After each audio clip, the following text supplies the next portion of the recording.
Kelapa sawit merupakan komoditas potensial yang menjadikan komoditas ini memiliki peran penting dalam perputaran ekonomi Indonesia. Kelapa sawit berperan sebagai industri padat karya, di mana masyarakat Indonesia bergantung pada komoditas ini dalam peningkatan kesejahteraan masyarakat, mulai dari tersedianya lapangan kerja, nilai kontribusi ekonomi yang besar dalam kegiatan ekspor, dan sebagai ketahanan energi di mana kelapa sawit dijadikan pengganti bahan bakar fosil. Dari tahun 1980-an, perkebunan kelapa sawit terus mengalami pengembangan yang pesat terutama untuk wilayah pedesaan. Adanya pengembangan perkebunan kelapa sawit yang semakin meningkat, diperlukannya tata kelola pengembangan lahan agar nilai pemanfaatan lahan perkebunan kelapa sawit dapat lebih optimal. Kegiatan pengembangan lahan yang optimal membutuhkan beberapa proses dan biaya. Proses tersebut antaranya, yang pertama perizinan, yang kedua perencanaan, yang ketiga land clearing atau perataan, yang keempat prasarana atau perlengkapan, yang kelima biaya pengadaan sarana lingkungan, dan yang keenam yaitu pengkaplingan. Desa Meranti merupakan salah satu desa yang terletak di Kabupaten Pelalawan, Provinsi Riau. Kabupaten Pelalawan merupakan salah satu wilayah yang memiliki nilai pertumbuhan perkebunan kelapa sawit yang pesat. Menurut data dari BPS Provinsi Riau tahun 2014-2019, luas lahan dan produksi kelapa sawit mengalami peningkatan. Lahan kelapa sawit mengalami peningkatan sebesar 5,98%, sedangkan produksi kelapa sawit mengalami peningkatan 7,4%. Perkebunan kelapa sawit di Desa Meranti merupakan kelapa sawit plasma di bawah kewenangan PT Surya Bratasena Plantation. Perkebunan kelapa sawit plasma menggunakan bibit unggul jenis Tenera dengan jenis lahan yang digunakan adalah lahan mineral, gambut, dan berpasir.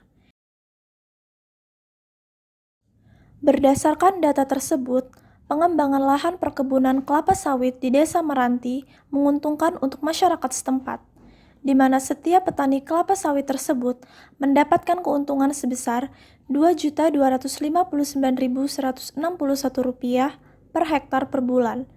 Sedangkan jika dihitung dalam setahun, keuntungan yang diperoleh petani kelapa sawit sebesar Rp27.109.938 per hektar per tahun. Kegiatan peremajaan sawit rakyat atau jika disingkat PRS juga dilakukan guna meningkatkan mutu dan nilai manfaat pengembangan lahan perkebunan kelapa sawit di Desa Meranti.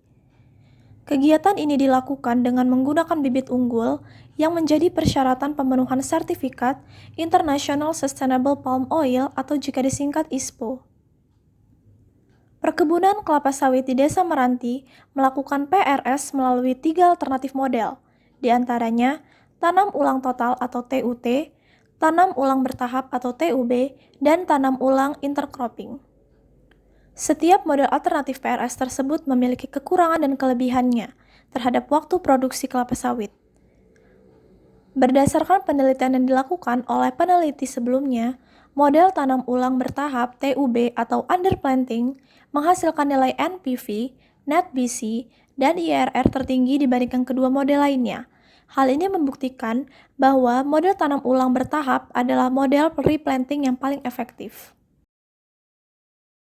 Adanya peningkatan pengembangan lahan setiap tahunnya yang tidak hanya terjadi di Provinsi Riau tetapi juga skala Indonesia, mengharuskan adanya kebijakan tata kelola pengembangan lahan. Dalam Inpres nomor 8 tahun 2018, mengatur tentang penundaan dan evaluasi perizinan perkebunan kelapa sawit, serta peningkatan produktivitas perkebunan kelapa sawit. Dalam Inpres tersebut, pemerintah sebagai koordinator teratas memiliki tugas dan kewenangannya. 1. Penyusunan dan verifikasi data dan peta IUP dan pendaftaran STDB beserta evaluasinya. 2. Pelaksanaan kewajiban perusahaan perkebunan memfasilitasi pembangunan kebun masyarakat sebesar 20%. 3. NSPK izin usaha perkebunan atau surat tanda daftar usaha perkebunan. 4. Pembinaan kelembagaan petani sawit. 5. Intensifikasi pemanfaatan lahan untuk produktivitas sawit. Dan yang terakhir, menerapkan ISPO. Peremajaan sawit rakyat atau PSR diatur dalam beberapa dasar hukum, salah satunya UU Nomor 39 Tahun 2014 tentang Perkebunan dan PP Nomor 24 Tahun 2015 tentang Penghimpunan Dana Perkebunan. Target PSR tahun 2020 sampai 2022 yaitu seluas 180.000 hektar dengan lebih memfokuskan untuk wilayah Sumatera dan Kalimantan. Untuk wilayah Sumatera sendiri memiliki target sebesar 397.200 hektar dengan luas lahan 24.500 hektar khusus wilayah Provinsi Riau.